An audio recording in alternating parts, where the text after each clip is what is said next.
YTN 뉴스 FM 슬기로운 라디오 생활. 안녕하세요. 아나운서 최영진입니다. 코로나19 신규 확진자가 985명 추가됐습니다. 일주일 평균 1000명에 육박하고 있는데요. 오늘 아침 들어온 백신 속보부터 전해드립니다. 우리 정부가 얀센과 화이자와 백신 계약을 체결했다는 소식인데요. 얀센 백신 600만 명분, 화이자 백신 1000만 명분이라고 하고요.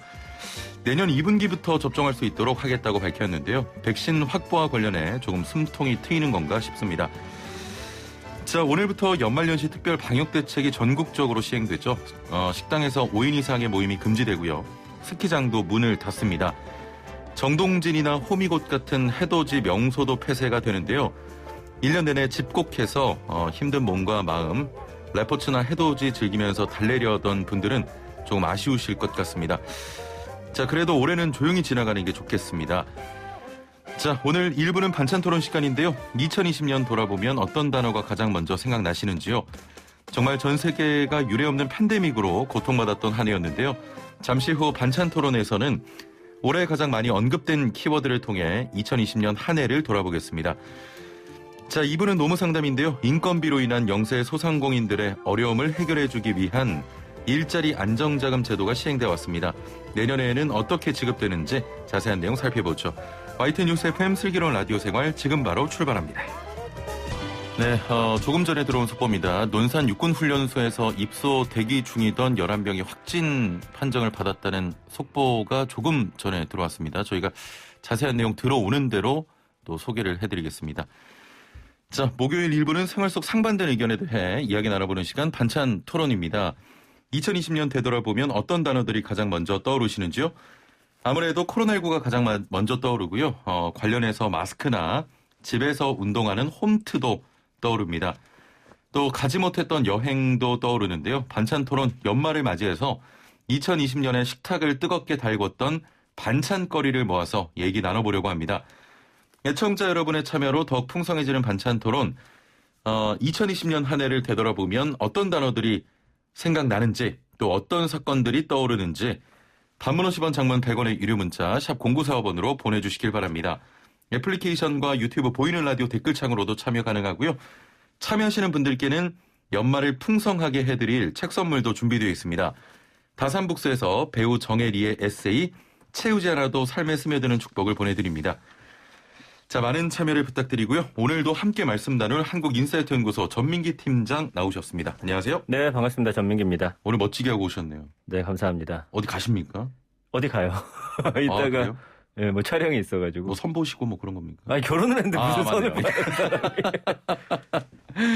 아, 또 뒤에 방송 촬영이 있다고. 네네네. 아, 몇 개를 하세요 도대체 진짜. 연말로 가면 갈수록 더 느는 것 같아요. 아, 연말이다 보니까 예. 뭔가 좀 한 해를 정리하자는 식의 이제 방송들이 좀 많이 있어서. 예.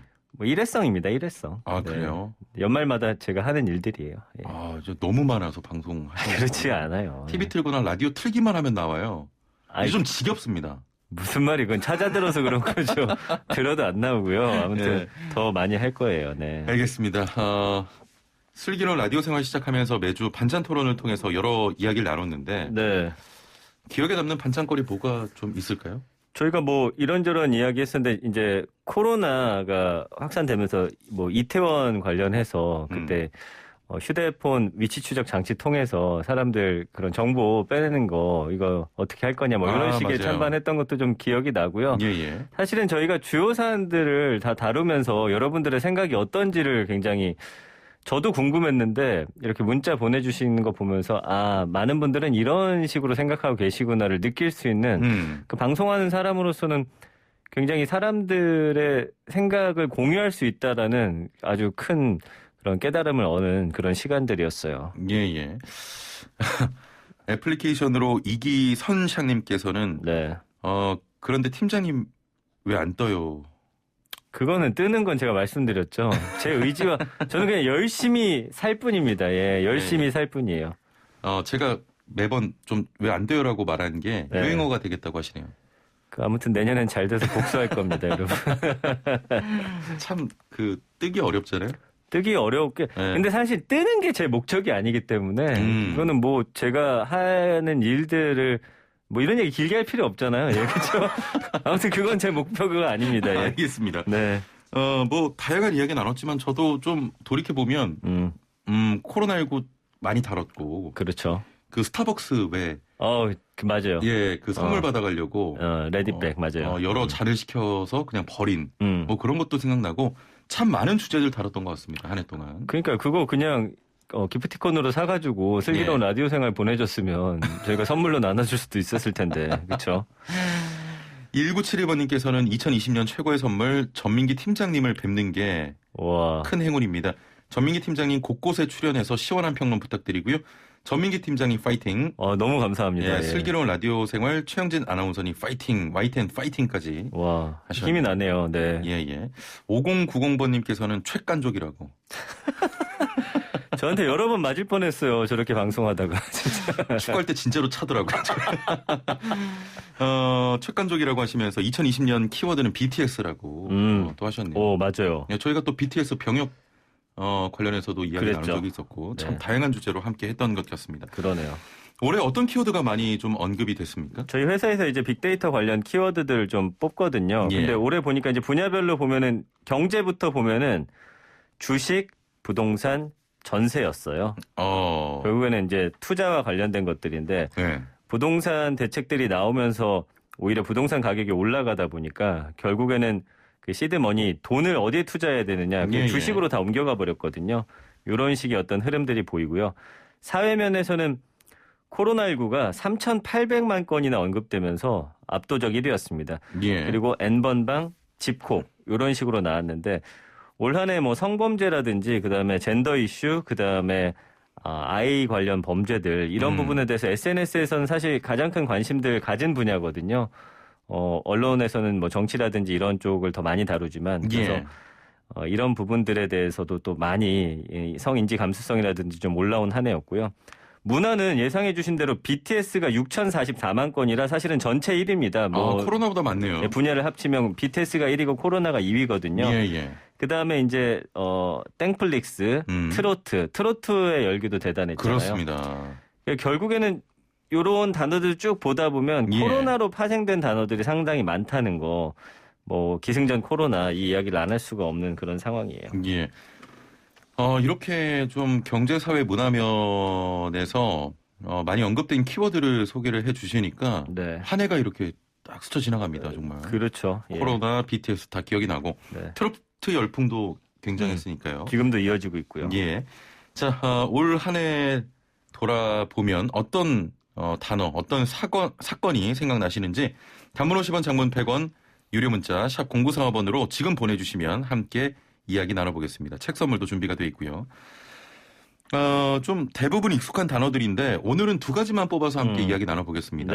2020년 하면 빼놓을 수 없는 이슈 두 가지, 바로 코로나19와 부동산 관련된 이야기 나눠보겠습니다. 자, 지금 듣고 계신 분들 마스크, 홈트, 영끌 같은 코로나19나 부동산 하면 떠오르는 키워드도 좋고요. 또 올해 이사 못할 줄 알았는데 이렇게 해냈네요 하는 경험담이나 코로나19로 인해서 올 한 해 겪었던 일들 함께 이겨내자는 응원 메시지 뭐든 좋습니다. 올 한 해 애청자분들과 함께 정리를 좀 해보도록 하겠습니다. 단문 50원, 장문 100원의 유료 문자 샵 0945번으로 보내주시면 전민기 팀장과 함께 이야기 나눠보겠습니다. 올해 정말 코로나19로 그냥 다 바뀌었어요. 그래, 맞아요. 예. 일단 마스크만 해도 할 얘기가 너무 많은데 올해 초 마스크 정말 대란이었잖아요. 그랬죠. 예, 새벽부터 약국 앞에서 줄 섰던 분들도 많았고요.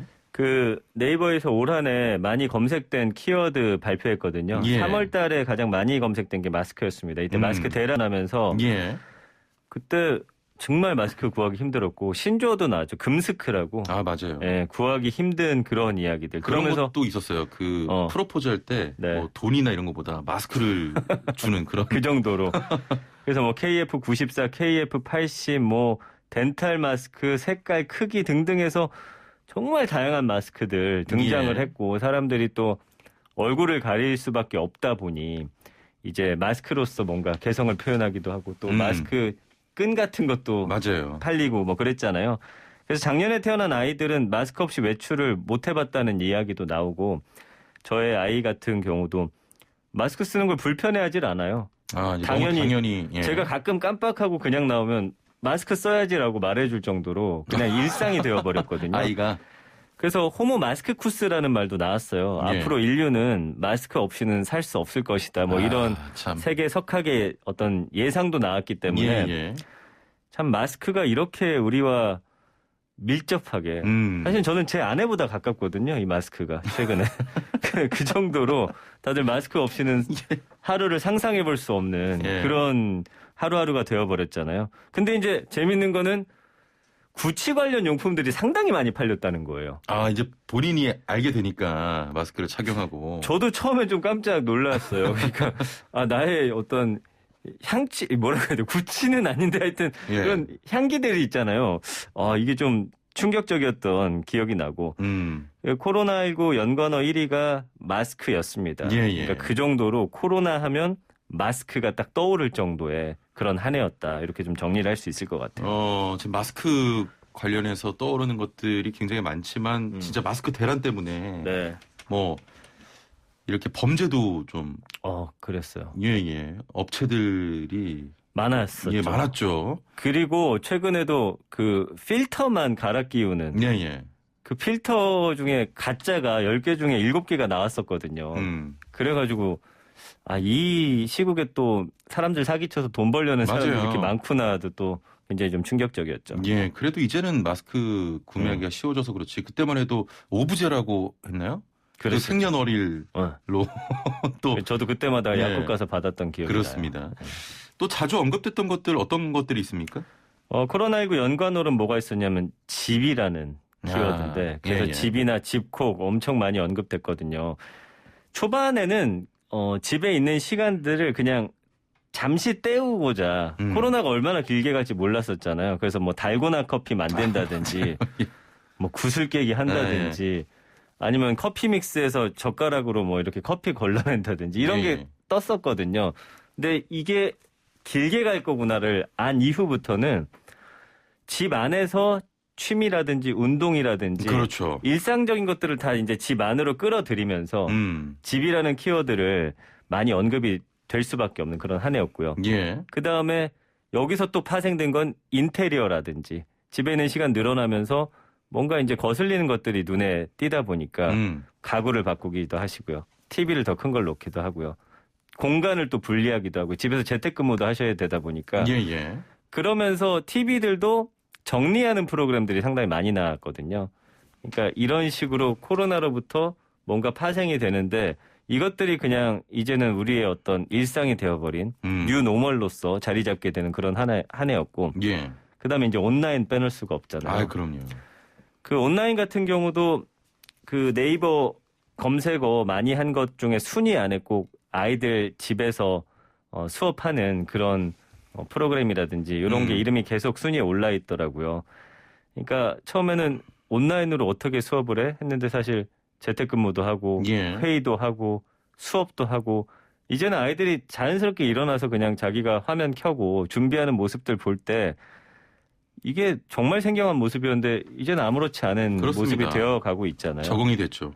그리고 온라인에서 또 언택트라는 말도 이제 파생이 되고 정말 한 해 동안 우리가 그 전 10년 동안 경험하지 못했던 변화를 다 경험하고 있지 않나 그렇게 생각이 듭니다. 그렇습니다.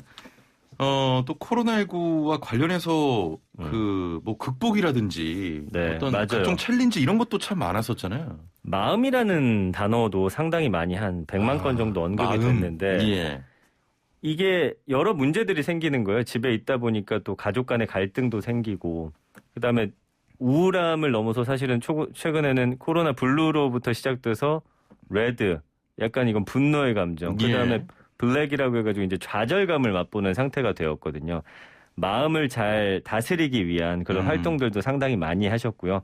서로 뭐 응원 메시지도 보내고 그다음에 챌린지라고 해서 이 뭐 덕분에 챌린지나 화해 농가 위한 꽃바구니 챌린지, 집에 머물자, 뭐 스테이 스트롱, 뭐 이런 것들. 그다음에 집에 오래 머무는 아이들 위해서 동화 읽어주는 챌린지도 있었고 뭐 그런 것들이 많이 됐죠. 혹시 뭐 참여했던 게 있으십니까? 전 없어요. 저도 없는데. 왜냐면 덕분에 챌린지나 이런 거 이제 누가 지목을 해주잖아요. 챌린지가 보통. 단 한 번도 저를 지목한 사람이 없었습니다. 참고로 저는 말하는데 안 했습니다. 아, 그래요? 나는 한 번도 날 지목한 사람 본 적이 없어요. 다음에 제한테 오면은 제가 넘겨드릴게요. 지목해드리겠습니다. 알겠습니다. 자, 애청자분들이 꼽아주신 올해의 키워드 살펴보면 7479번님 손흥민. 아, 그렇죠. 아, 손흥민, 예. 오늘 또 오심 때문에 백곡골 들어갔다가 취소됐잖아요. 아, 이거 컵 대회는 8강에서 VAR이 없어가지고 예, 그러니까. 그거 확인하면 분명히 골이거든요. 예, 예. 7734번님 이춘재. 그쵸, 이춘재도 그쵸. 뭐 뜨겁게 달궜죠. 4557번님 부동산이라고 하셨네요. 자, 그러면 2020년 우리 밥상을 가장 뜨겁게 달궜던 또 하나의 이슈 부동산 한번 살펴보죠. 네, 부동산 연관어는 보면은 이제 집, 아파트, 정부, 투자, 투기 이런 식으로 연관어들이 나오는데 좀 예. 직관적인 내용들이 많아요. 결국에는 사실 집이라는 건 우리가 온기를 느끼고 좀 쉬었다 가고 가족들과 함께하는 공간이 돼야 되는데 투자, 투기 이런 키워드들 보이잖아요. 그 얼마 전인가 한 건축학과가 집을 사는 순간 원래는 이 시선이 우리 집 안으로 와야 되는데 집 밖을 보고 있다는 거예요. 다음은 또 어디로 옮겨갈 것인지. 그러니까 이걸 불려가지고 다른 데로 가야 되다 보니 예. 사실은 집 안에 모든 활동들이 좀 집중돼야 되고 하는데 잠시 무슨 머무는 곳처럼 이걸 빨리 어떻게 해가지고 또 더 돈을 불려야 되는 예. 그런 사회다 보니까 좀 마음이 좋지 않다 이런 이야기를 했는데 굉장히 공감했고요. 예. 정부의 대책들이 연이어 나왔는데 사실은 그렇게 성공적이라고는 볼 수 없는 그런 상황이어서 좀 안타깝죠. 이게 좀 제대로 집값을 잡을 수 있는 것들이 좀 나왔으면 좋겠는데 결국에는 우리 국민들은 어쩔 수 없이 집 하나만 바라보고 사는 그런 인생들이 되어서 그렇습니다. 부동산 연관으로 그런 키워드들이 상당히 많았고요. 예. 그다음에 뭐 카페라든지 커뮤니티, 스터디 이런 키워드들도 보이거든요. 예. 그러니까 집 안에서 코로나 때문에 커피 기계를 좀 들여놔서 카페처럼 차린다든지 아니면은 밖에 활동을 할 수 없다 보니까 주변 사람들 집으로 좀 불러 모으는 이런 상황들이 좀 많았고요. 뭐 스터디라든지 이렇게 예전에는 어딘가를 가서 했던 활동들이 다 집 안으로 들어왔던 부동산과 관련해서는 또 집콕처럼 코로나 관련 연관어들도 함께 섞여 있었습니다. 예. 또 전세 연관어도 있었을 것 같아요. 네, 예. 집, 아파트, 대출, 월세, 부동산, 매매 등인데 이런 것들도 결국에는 전세 구하기 힘들어지다 보니 월세로 좀 많이 나오고 뭐 매매 뭐 여러 가지 이야기들 엮여져서 나오는데 일반적으로 좀 우리가 올 한 해 생각해 보면 떠올릴 수 있는 그런 연관어들인데 그다음에 이제 뭐 전세버스 이런 키워드도 있는데 이건 뭐냐면은 그 부동산 관련해서 뭐 임장을 떠난다고 하거든요. 예. 전세버스 빌려가지고 함께 지방으로 요새 집값 지방이 많이 오르잖아요. 이런 식의 키워드도 보이는 건 좀 마음이 씁쓸하더라고요. 그리고 그 외에 뭐 신조어 같은 경우는 영끌이라고 해서 영혼까지 끌어 모아가지고 대출 받을 수 있는 대로 100% 탁탁 받아가지고 집을 사는 거였는데 집값이 오르다 보니까 영끌이 집에서 주식으로 옮겨갔습니다. 근데 영끌 주식은 솔직히 좀 위험 부담이 굉장히 크거든요. 이런 식으로 뭔가 하이 리스크 하이 리턴을 좀 바라보는 그런 부분도 좀 안타까운 거죠. 한 방을 노리기 위한 그렇습니다. 우리 젊은 세대들의 노력이 있었다는 거니까요. 요즘 참 그 영끌이 이제 신조어인데 네. 주변에도 이런 분들이 굉장히 많더라고요. 그쵸. 예. 그 주변에 주식 안 하는 사람들이 최근에는 많이 없더라고요. 예. 주식도 그런데 대출을 다 끌어모아가지고 예. 집 한 채 구입하려고 네. 높은 또 이자 내면서 그렇게 살고 있는 친구들이 주위에. 그게 이제 패닉 바잉이에요. 예. 뭐냐면은 예전에는 더 이상은 오르지 않을 것이다라는 기대감 때문에 사지 않았다면 끝없이 오르는데도 불구하고 더 오를지도 모른다라는 어떤 불안감이 작용해가지고 결국 영끌로 대출 받아가지고 패닉 바잉 하게 만드는 그런 상황이 됐죠. 그다음에 뭐 집과 관련한 이런 신조어가 너무 많아졌어요. 몸테크라는 말도 있거든요. 몸테크는 뭐냐면은 이제 몸하고 재테크가 합쳐진 단어인데 영끌해도 아파트는 살 수 없으니 뭐 반지하든 아니면 재개발을 앞둔 이제 고지대 이런 주택들을 구입하는 거예요. 그러니까 이거는 사실 재개발되려면 20년이 될지 30년이 될지 모르지만 사두고서 내 몸이 좀 고생하고 힘들더라도 참고서 예. 여기가 이제 개발될 때까지 기다리겠다라는 몸테크? 그런 단어도 그런 단어도 있습니다. 나왔거든요. 예, 예. 네. 로또 청약 이런 말도 참 많이 썼고요. 올해 이제 수도권 아파트 청약 경쟁률이 38.4대 1인데 지난해 약 3배 수준이에요. 예. 부산에서는 평균 558대 1이라는 역대급 청약 경쟁률 기록이 나오기도 했거든요. 굉장히 많네요. 높네요. 예. 가점 갖고는 예. 쉽지가 그렇습니다. 않더라고요. 그러니까 특히나 젊은 세대는 점수 더 받기도 힘들고 아이도 만약에 없으면 예. 뭐 특공밖에 없는 건데 그래서 요새는 또 청포족이라고 해서 청약 포기족들이 그러니까 계속 이 현실을 뭔가 비판하면서 좀 안타까워하는 신조어들이 뭐 올 한 해 계속해서 터져 나오고 있는 그런 상황입니다. 알겠습니다. 오늘은 네. 올 한 해 어떤 단어를 좀 보내달라고 말씀을 드렸는데 네. 의외의 어떤 반응들이 계속 나오고 있어서 뭐예요? 0779번님은 뜨겁게 달궜던 이슈는 전민기라고. 인기가 많네요. 1971번님 코로나 바이러스가 저에겐 큰 계기로 혜택을 많이 본 것 같습니다. 청소 노동자 일을 마치면 하루 종일 라디오 듣다가 받는 상품만 10여 개 저에겐 행운이죠. 제일 큰 행운은 전민기 팀장님이 만나는 것과 슬기로운 라디오 생활 만나는 것이 가장 크다고. 연말이라 일단 좀 좋게 보내주시는 건가요? 그래도 감사합니다. 네. KBS님께서는 애플리케이션으로 두 분 케미가 좋다고 너무 유익하고 재밌는 YTN 파이팅이라고 하셨네요. 네, 앞으로도 오래 해먹어요, 우리. 케미가 좀 잘 맞나 봐요. 이제 좀 맞아가는 것 같아요. 예, 예. 네. 처음엔 굉장히 안 맞았잖아요. 저도 첫인상이 별로여가지고 사실은 좀 이렇게까지 친해질 줄 몰랐어요. 알겠습니다. 네. 시간 조금 남았는데 네. 이제 연말연시 좀 이번에 좀 쓸쓸하지 않습니까? 좀 그래요. 예, 애청자분들께 잘 보내시라고 한마디 해주시죠. 그래서 크리스마스 사실은 분위기 안 난 지는 몇 년 됐거든요. 오늘 차 타고 가면서 라디오에서 캐롤을 계속 틀어주니까 듣다 보니까 이 마음이 기억하고 있더라고요. 그러니까 모두와 어울릴 순 없지만 그래도 너무 우울하게 보내지 마시고 그렇습니다. 캐롤이라도 들으면서 기분이라도 좀 좋게 보내셨으면 좋겠어요. 알겠습니다. 네. 우리 전민기 팀장도 따뜻한 성탄절 보내시고요. 감사합니다. 예, 다음에 뵙겠습니다. 감사합니다. 네, 고맙습니다. 네, 지금까지 한국인사이트연구소 전민기 팀장과 함께했습니다. 네, 1부는 여기서 줄이고요. 2부는 노무상담 준비되어 있습니다. 자, 노래 한 곡 듣고 1부 마칠게요. 존 레논과 오노 요코가 함께 부른 해피 크리스마스 들으시고요. 57분 날씨와 교통정보 확인하시고 2부에서 뵙겠습니다. 네, 목요일 2부는 알아두면 돈이 되는 노동법 알돈노 시간입니다. 최근 몇 년간 최저임금 상승률이 과거보다 높아지면서 인건비로 인한 영세 소상공인들의 어려움을 해결해주기 위한 일자리 안정자금 제도가 시행돼 왔는데요. 내년에는 어떻게 지급되는지 자세한 내용 살펴보려고 합니다. 방송 들으시면서 오늘의 주제 이외에도 연봉 계산은 어떻게 하는 건지, 연차는 어떻게 써야 하는지 등등 노무에 대해 궁금한 점 있는 분들 단문 50원 장문 100원의 유료 문자 샵 0945번으로 보내주시길 바랍니다. YTN 라디오 유튜브와 애플리케이션 댓글창도 열려 있습니다.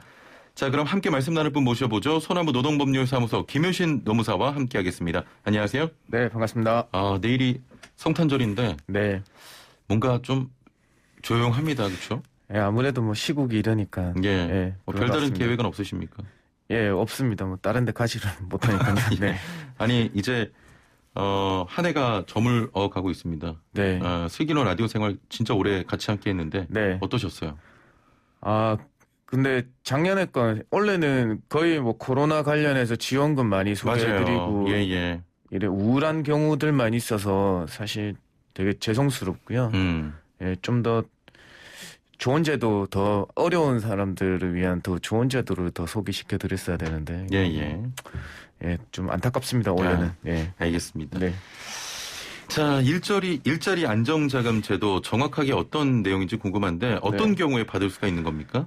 뭐 아까 소개해 주셨다시피 최저임금이 그동안 2018년도에 급격하게 많이 올랐잖아요. 예. 그래서 그 사업주 경영 부담 완화하고 많이 올랐으니까 고용 안 하는 거에 대비해서 우리 노동자들의 고용 불안을 해소해 주겠다고 해서 한시적으로 시행한다고 해오고 있다가 지금까지 이어져 오고 있는 겁니다. 올해 기준으로 말씀드리면 30인 미만 사업장이어야 되고 거기에서 소득이 그러니까 월 보수가 215만 원 이하인 근로자를 고용하시면 예. 최대 11만 원까지 지원됐습니다. 5인 미만에서는 11만 원, 예. 5인 이상에서는 9만 원 지원됐거든요. 최대 11만 원. 네, 최대 11만 원이 지원되어 왔습니다. 예. 네. 내년에는 그 최저임금 인상률이 그렇게 높진 않은데 그렇죠. 일단 내년에는 계속 시행되는 거죠? 네, 시행됩니다. 예, 사실 2018년도 이게 한시적으로 시행될 때는 왜냐하면 그때는 최저임금 인상률이 역대 최대치인 16.4%였어요. 예. 그래서 18년에 너무 충격이 심하니까 충격 완화하기 위해서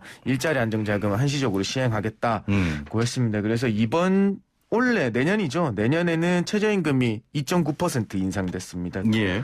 그래서 지원을 하는지 안 하는지에 대해서 의문이 많았거든요. 근데 이제껏 최저임금이 뭐 조금씩 그래도 많이 올라왔으니까 예. 누적된 피로감이 있다. 그래서 좀 줄이더라도 지원은 계속 해줘야 되겠다는 게 있어서 예산을 배정했고 시행하게 됐습니다. 근데 조금씩 변동된 사항이 있어서 예. 좀 알려드려야 될 것 같아요. 지금 네. 2.9% 인상이라고 하셨는데 네네. 그러면 일자리 안정자금도 달라지는 겁니까? 네, 그렇죠. 일자리 안정자금도 이제 인상률이 조금밖에 안 되니까 그동안 이 최저임금 인상률에 맞춰서 일자리 안정자금도 사실 조금 더 많았어요. 처음에는 18년도에는 예. 15만 원이었어요. 15만 원. 네, 19년도에는 그거보다 작았고 13만 원으로 내려졌다가 이제는 11만 원, 2만 원씩 단계적으로 좀 약간 축소돼 왔거든요. 예. 똑같습니다. 이번에는 더 많이 줄었으니까 더 축소됐어요. 이게 금액부터 먼저 알려드리면 지금 5인 이상은 월 5만 원, 5인 미만은 7만 원 지원하겠다고 합니다. 예. 네. 좀 줄었네요, 또. 네, 많이 줄었어요. 그래서 뭐 다른 이제 변동된 사항들이 있으면 지원 대상들은 똑같아요. 30인 이상 사업장에서 지원하는 거고 예외적으로 아시다시피 공동주택의 경우에는 경비원이나 청소원에 대해서 지원 드리고요. 그다음에 300인 미만 사업장에서는 뭐 고령자 고용하시던가 고용위기업체 사업체 거기에서 지원되고 있습니다. 네. 지원 요건이 중요하지 않습니까? 네네, 지원 요건 그렇죠. 지키지 못해서 환수 조치를 당한 경우도 있다던데 네. 주의해야 할 점이 있다면 어떤 게 있을까요? 네, 아무래도 이거 받고 계시는 우리 사업주들 회사 담당자분들이 약 10월 말부터 해서 11월 초까지 예. 이 일자리 안정자금 환수 대상자 확인 공문을 좀 통지문을 받으셨을 거예요. 예. 이게 왜냐하면 사실 올해 기준으로 하면 월 평균 보수액이 215만 원 이하인 근로줘야 했어요. 그래서 이 월 평균 보수액이라는 게 그 당시 때 215만 원만 기준으로 한 게 아니라 이 전체 평균을 가지고 그러니까 그 연도 중에 받은 보수의 평균을 가지고 낸 월 평균 보수, 그러니까 말 그대로. 예, 그래서 이 월 평균 보수를 초과를 판단해서 우리 19년도에 입사하신 분들은 연말 정산을 실시해서 근로소득이 신고되었잖아요. 그거랑 신고한 금액에서 이 일자리 안정자금의 월 평균 보수가 넘었다고 하면 거기에 대한 확인 조치가 있어서 환수 조치가 들어갔었거든요. 네, 그래서 사실 이제 이걸 내년에도 알아두셔야 되는 거냐 왜냐하면 내년에는 월 평균 보수가 219만 원 이하인 근로자까지 지원이 돼요. 그래서 처음에는 그랬지만 이 변동성 급여가 많으신 분들, 연장 근로하면 연장 근로 수당이나 휴일 근로 수당 부가적으로 많이 주신 분들 같은 경우에는 그걸 조금 예정을 해보고 좀 시뮬레이션 해보고 신고하시는 조금 그런 게 필요하겠습니다. 잠깐 헷갈리는 게 네. 그 월 보수와 월급의 차이는 뭡니까? 이 월 보수와 월 보수 차이는 비과세 항목은 뺀 금액이 저기 월 보수라는 거고요. 월 급여는 그냥 그 우리가 다 얘기하는 급여를 말하는 이런 거예요. 월 급여가 230만 원이다라는 근로자는 만약에 비과세가 10대랑 6세 이하 자녀가 있을 때는 육아수당이라고 해서 각각 10만 원씩 비과세 처리를 해줄 수 있거든요. 그러면 230만 원에 에서 그 비과세 20만 원을 빼면 결국에 2분의 월 보수는 210만 원이다. 이렇게 되는 겁니다. 월급이 더 포괄적인 개념. 그렇죠. 월급은 다 개념하는 거고 월 보수는 사실 식대나 뭐 차량 유지비, 육아수당에서 과세되지 않는 금액을 얘기하는 겁니다. 비과세요. 알겠습니다. 올해 코로나19로 좀 어려움이 많으셨는데 지원금이 줄어든다고 하니까 좀 반가운 소식만은 아닌 것 같아요. 네, 맞습니다. 이 지원금을 받으면서 주의해야 할 점이 있다면 어떤 게 있을까요? 이 올해하고 계속 이어지는데요. 사실 퇴사 후 신청하시면 지원되지 않습니다. 퇴사 후에. 네, 그러니까 사실 소급해서 돼야 되는 거 아닌가 하는 그 의문이 있으신데요. 이거는 반드시 재직 중에 신청해 주셔야 미리 돼요. 그러면 놓치지 않고 신청을 하셔야겠네요. 그렇죠. 그냥 입사하시면 그냥 바로 일자리 안정자금까지 취득 신고하시면서 일자리 안정자금까지 신청하시는 걸로 하시면 돼요. 네, 그 다음에 두 번째는 매년 3월 15일까지 신고해야 되는 고용산재보험 보수 총액 신고를 반드시 해주셔야 된다는 거예요. 이 보수 총액 신고는 뭐냐 하면 전년도에 고용한 근로자들의 총 보수를 얼마인지를 신고하는 거거든요. 그래서 요거를 꼭 해주셔야 되고요. 근데 3월 15일이라고 했지만 사실 여기서 허용 기간을 두고 있는데 7월 말까지만 보수 총액을 꼭 신고한다고 하면 중단하지 않겠다는 입장입니다. 그다음에 세 번째는 인위적 감원이 없어야 돼요. 인위적 감원이란 뭐냐면 회사 불황에 의한 권고사직이라든지 근로자 기책사유에 의한 해고라든지 이런 부분이 없어야 됩니다. 그래서 만약에 인위적 감원을 했다고 하더라도 이런 사유들을 우리 근로복지공단에 소명이 된다고 하면 또 예외적으로 허용해주고 있거든요. 그래서 인위적 감원이 없어야 되는 게 원칙이다라는 거 말씀드립니다. 그다음에 일자리 안정자금을 받으면 두루누리 사회보험 지원이 또 되고 있어요. 왜냐하면 근데 상이한 점이 있죠. 일자리 안정자금은 30인 미만 사업장에서 되는 반면에 두루누리 사회보험, 고용보험과 국민연금에 지원해주는 거는 10인, 상시근로자 10인 미만 사업장에서만 적용된다는 거예요. 두루누리 사회보험은 10인 그렇죠. 미만? 네네. 사업장의 규모, 근로자의 수에 따라서 다릅니다. 그 다음에 두 번째는 올해 기준으로 일자리 안정자금이 215만 원 이하. 그런데 두루누리 사회보험은 215만 원 미만이라는 거예요. 214만 원까지만 허용된다는 거였죠. 내년에는 그러면 일자리 안정자금은 219만 원이니까 일자리 219만 원 이하가 되는 거고요. 두루누리 사회보험은 218만 원 이하까지만 되는 거예요. 일단 이것도 확인을 좀 하시고. 그렇죠. 왜냐하면 이게 혼동되셔 똑같이 신고하시는 바람에 두루누리 사회보험 국민연금에서 또 환수가 되는 경우도 또 있거든요. 그래서 이 부분은 좀 주의해 주셔야 돼요. 알겠습니다. 자, 노무 상담도 계속 받고 있습니다. 이 시간 상담 문자 많이 오는 시간인데요. 선착순으로 진행되기 때문에 노무 관련 또 직장 관련 고민 있으신 분들은 지금 바로 서둘러서 단문 50원, 장문 100원의 유료 문자 샵 0945번으로 보내주시길 바랍니다. 애플리케이션 댓글창으로도 남겨주셔도 잠시 후에 상담 가능합니다. 자, 그러면 또 어떤 점이 달라진 부분이 있습니까? 그 외에 또 다른 달라진 점은 올해 지원받았다고 해서 내년에 그냥 그대로 있으시면 안 돼요. 다시 또 신청을 다시 해야 된다. 다시 각 근로자별로 지원 대상을 확인하신 다음에 다시 신청해 주셔야 된다는 거고요. 그다음에 이거는 신청 마감 기간이 변경된다고 알려드려야 될 것 같아요. 원래는 재직 중이라도 신청 안 하셨으면 12월 14일까지 이번 주 월요일까지 신청하셨다고 하면 소급해서 다 재직 중이면 지원해 드렸거든요. 내년에는 11월 30일까지다. 그래서 결국에는 이 말은 뭐냐 하면 11월 1일 날 입사하신 분까지만 지원이 된다라는 걸 알고 계시면 되고요. 그다음에 올해까지는 지급 방식이 두 가지였어요. 사회보험료, 4대 사회보험료에서 대납을 할 거냐 아니면 직접 수령할 거냐 해서 선택할 수 있었는데요. 내년에는 그냥 직접 수령으로 다 변동됩니다. 그래서 신청하실 때 받으실 계좌 번호를 입력해 주셔야 되는 거예요. 그래서 제일 중요한 건데요. 이거는 부정수급 신고에 대한 포상제도가 마련됐습니다. 그래서 부정수급 확인되면 그 신고하신 분한테 반환 명명금액의 30%를 주되 최대 금액은 100만 원, 최소 금액은 10,000원 지급한다고 하니까 조금 더 신경을 쓰셔서 되는지 안 되는지 확인하신 다음에 좀 해주셔야 될 것 같아요. 네, 이거는 왜냐하면 그동안 일자리 안정자금에 대해서 조금 부정수급에 대한 많았다. 조사를 해보니까, 그러니까 환수 조치가 많았기 때문에 부득이하게 내년에 신고 포상제도로 운영한다고 합니다. 네, 그 다음에 원래는 우리 전산으로 이용하시면 4대 보험 사이트에서 취득 신고할 때 일자리 안정자금 다 됐어요. 그런데 팩스나 접수하시거나 우편으로 접수하시는 분들이 아직 있거든요. 이때는 이제 각 공단에서 받아주지는 않고 근로복지공단으로 일원화됐습니다.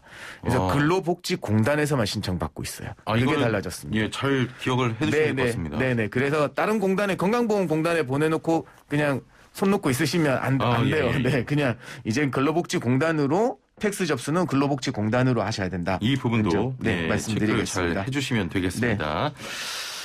자, 상담으로 넘어가 보도록 하겠습니다. 네. 상담 계속 받고 있습니다. 단문 50원, 장문 100원의 유료 문자 샵 0945번으로 노무 관련해서 뭐 회사에서 이렇게 하라고 했는데 맞나요? 등등 모든 상담 받고 있습니다.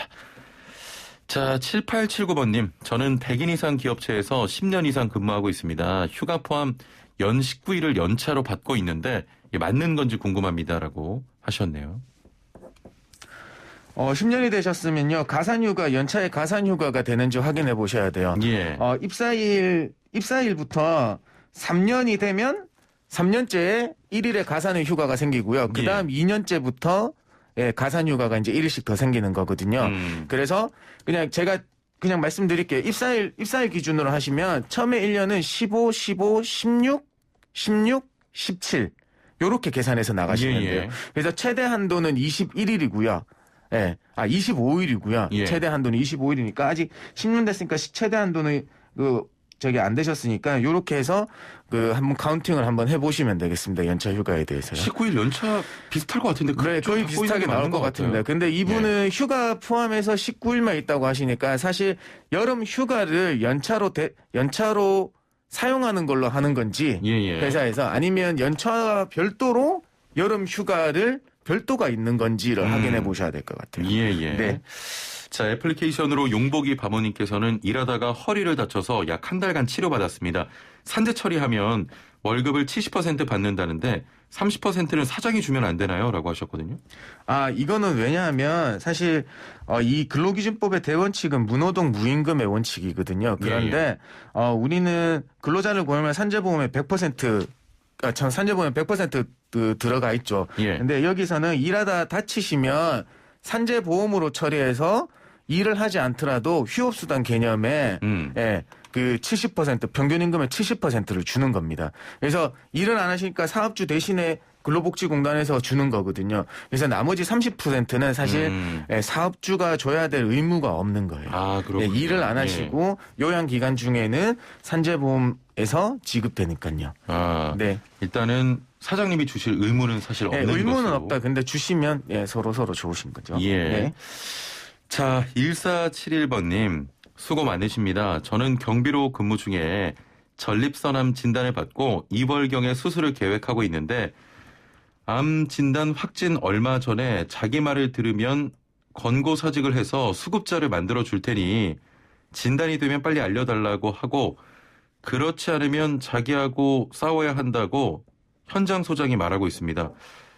이럴 경우는 어떻게 해야 하는지요? 수술 후 퇴원은 4박 5일 혹은 7일이 소요된다고 합니다라고 하셨네요. 좀 길게 보내주셨는데.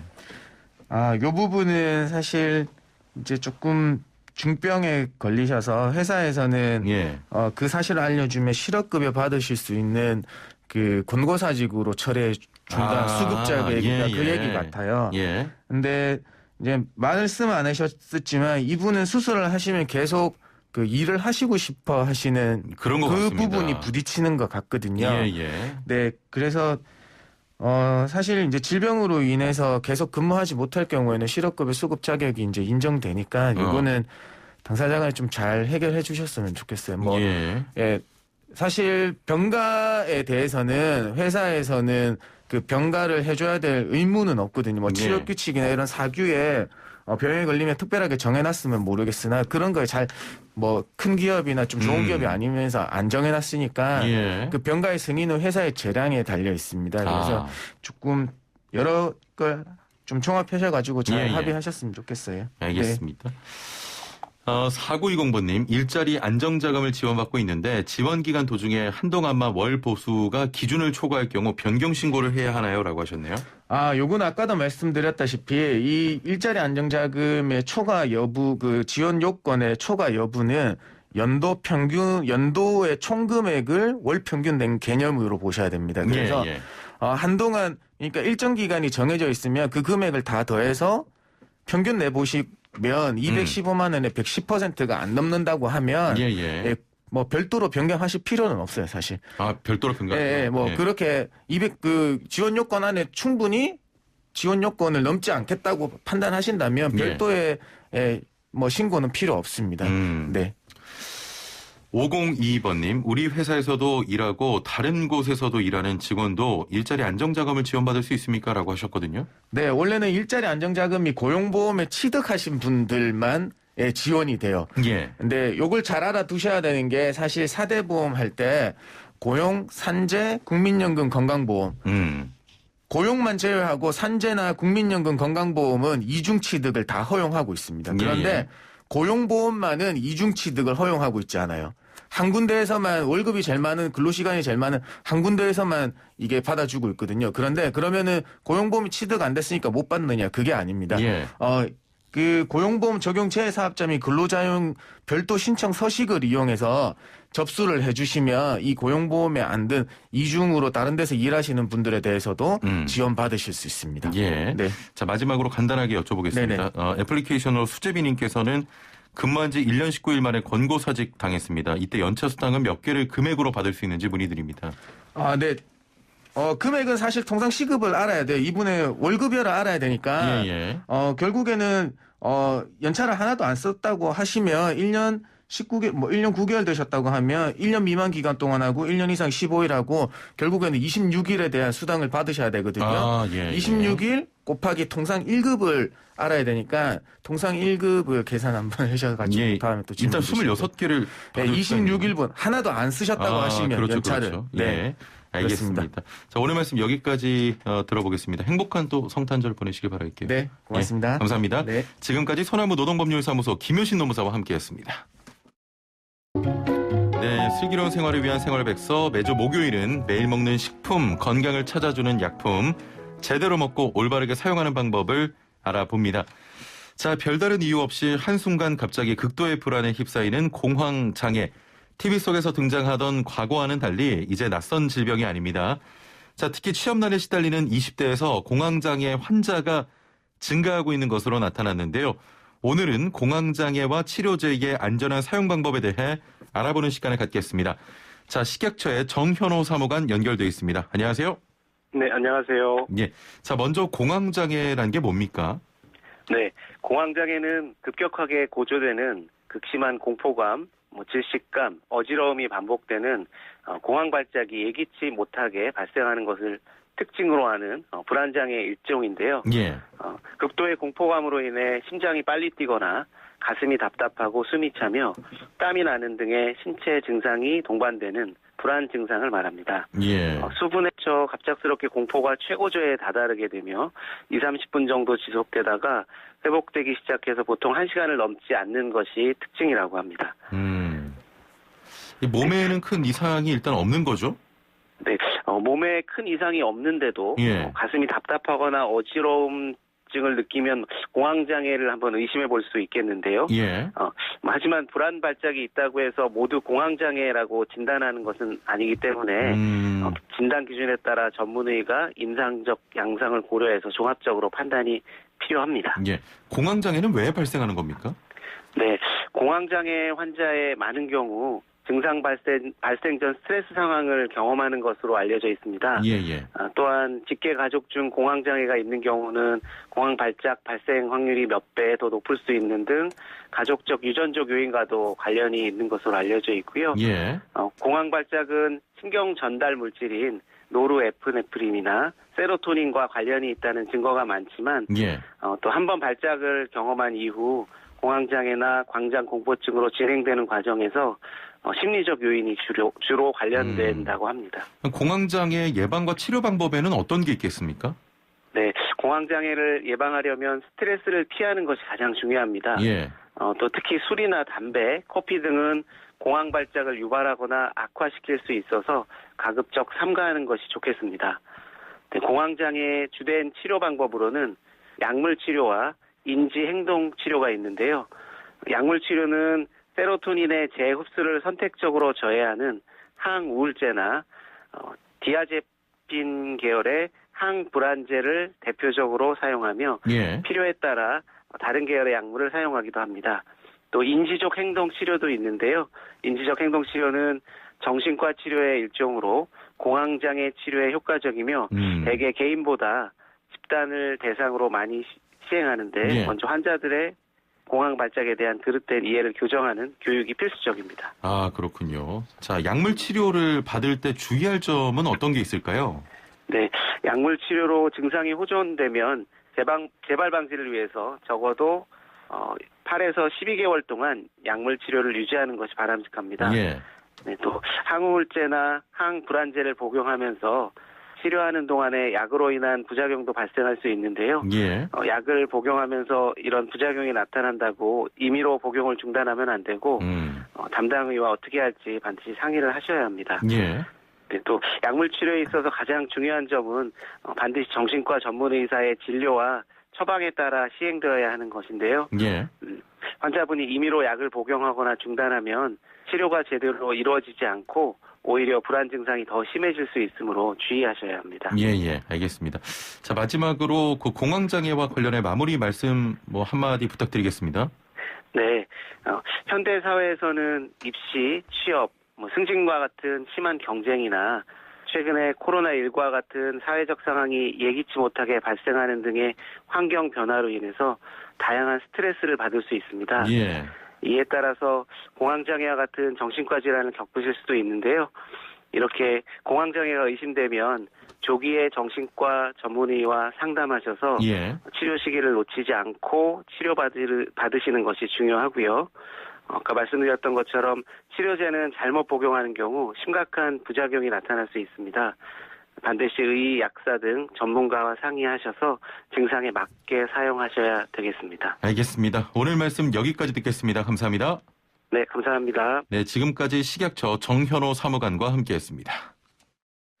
네, 내일 성탄절은 YTN 라디오 휴일 편성으로 슬기로운 라디오 생활은 쉬고요. 저는 성탄절 연휴 지나고 다음 주 월요일 10시 30분에 다시 찾아뵙겠습니다. 행복한 성탄절 되세요. 최영진이었습니다. 고맙습니다.